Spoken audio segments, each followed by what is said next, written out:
This is your sign to take YouTube seriously this year.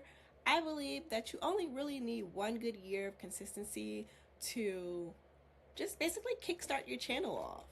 I mean, it doesn't have to grow into like this really big, huge thing, but you can still attract opportunities, you can still attract clients, and all types of stuff, really, to your channel. And it doesn't take as long as you think it takes. So, what I'm actually going to do is I'm going to go through like, not step by step, month by month, what happened with my small channel in a year.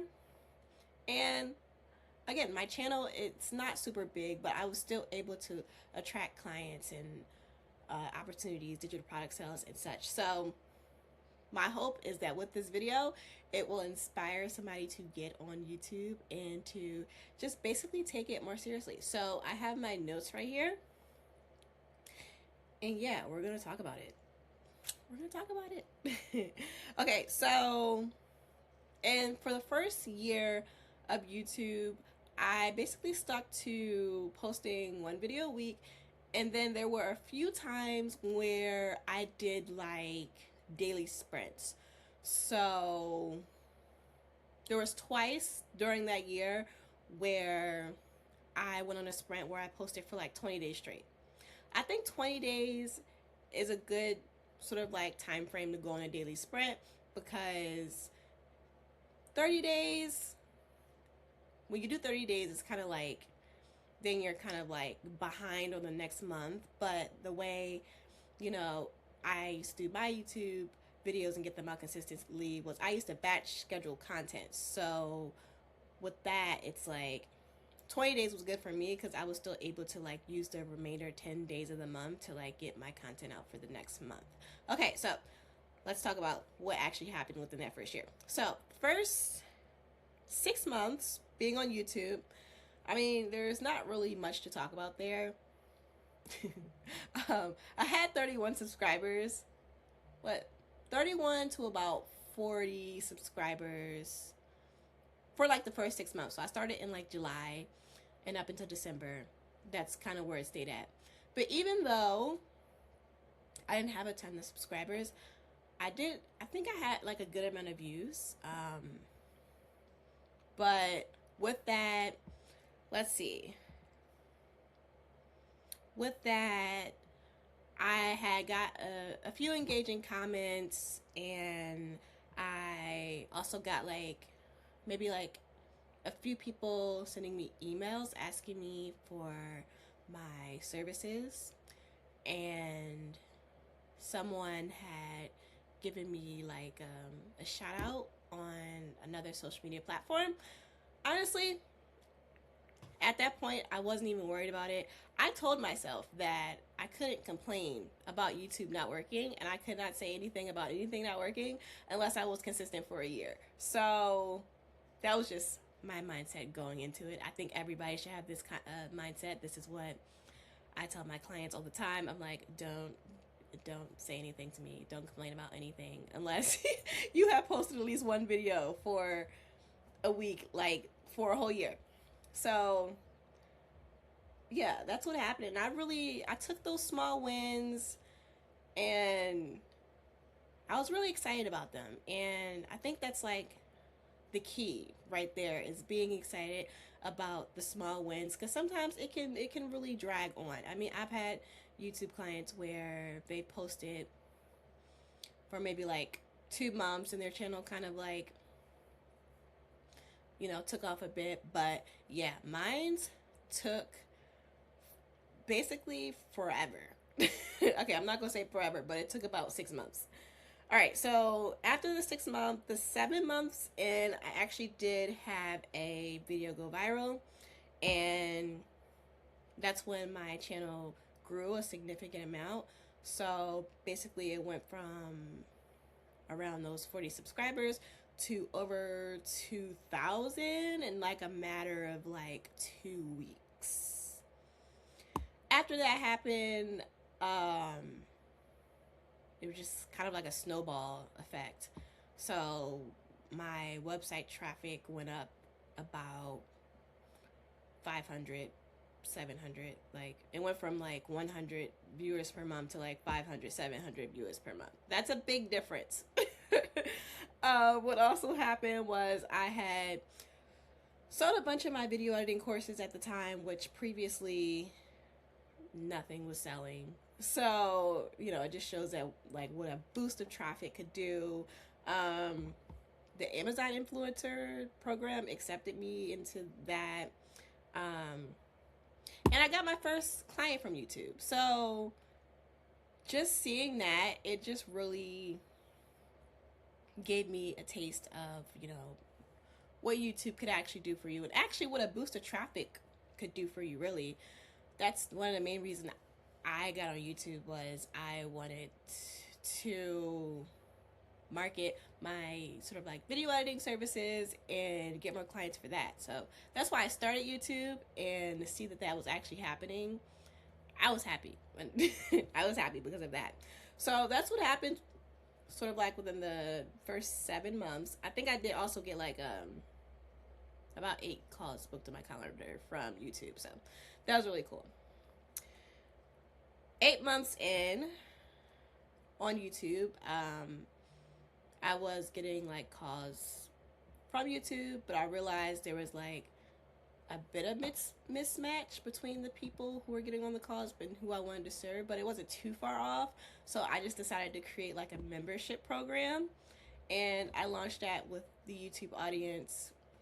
And I hadn't even created anything yet. I was like, I'm not creating anything until someone actually buys it this time, because the last time I created a digital product or a digital, my course, it didn't sell. So I was like, okay, I'm going to pre-launch it first. So I did that, and actually 4 people came in, 4 or 5, maybe, okay, 6 people had came into the membership program.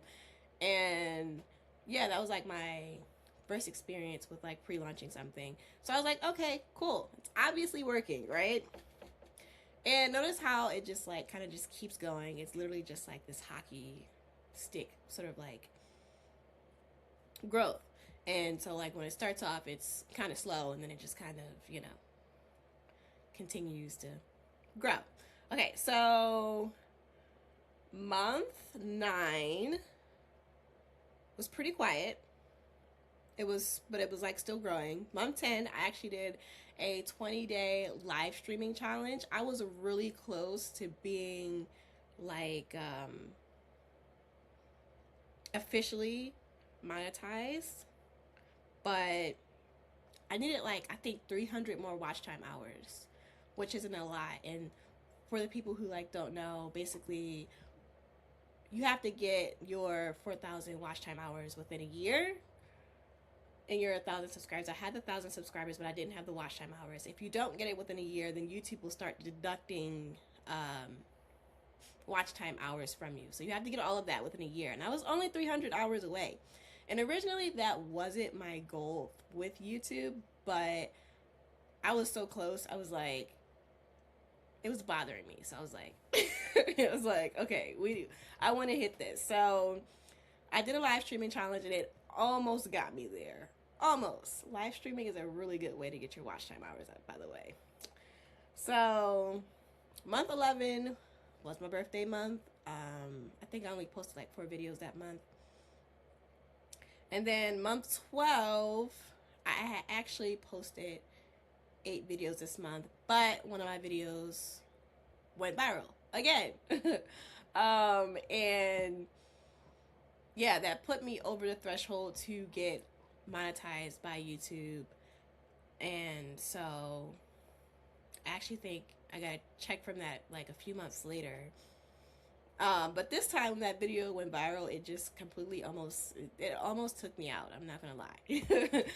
That month was already pretty busy because I had another video production project that I was working on with a nonprofit at the time. It was in person, and we were on a time crunch, and they had to get like 20 videos back within a really short time period. I think it was like 2 weeks. So I was already working on that, and then that video had went viral. And yeah, with that, I sold a few digital products. I had got a few sales like within my affiliate links that's on my channel. A bunch of like companies started reaching out to me for like UGC deals and stuff like that. I've only taken one of those, and I thought it was really cool because they basically gave me free glasses, and I had just posted a short for like 48 hours. So I did that. That, even though it was totally out of my niche, I was like, okay, well, this is cool. So I took that, and also that specific video, I had put like I think 30 calls on my calendar. So that's why I say it almost took me out, because on top of the work that I was already doing, that had happened. So yeah, I remember that, and I was like, oh my gosh. And so what happens when these moments happens, right, is basically they watch that one video, but then they start to go back and they start to watch the other library of videos as well. So this is why it's like important to continue to post even when you don't see, you know, videos doing well, because one video could bring in a bunch of people and they could go back and watch your other videos. So yeah, that happened. Month 13, the video, it was still taking off, and yeah, so those calls were like still rolling in. But like, I basically say all of that to say this, you know, none of that would have happened if I would have got like super discouraged and stopped posting at like month 5 or even month 6. Like I said, I had like 31 subscribers up until month 6. So I just, you know, continued to stay posting. I knew what my goal was in the back of my head, and I was like, I just have to give it a year. So actually coming up on year 3 on YouTube, and yeah, I'm really excited. And YouTube has become sort of like one of my main lead generators and one of my main traffic sources. So yeah, this is your sign to take YouTube seriously this year. I hope this video inspired someone to either take it seriously or to basically keep going. If you need help with your YouTube channel, if you need help with your strategy or what to post or keywords, any of that good stuff, I actually do help with that. So you can look down below in the description box and book a call. But yeah, thank you for watching, and I will see you in the next video.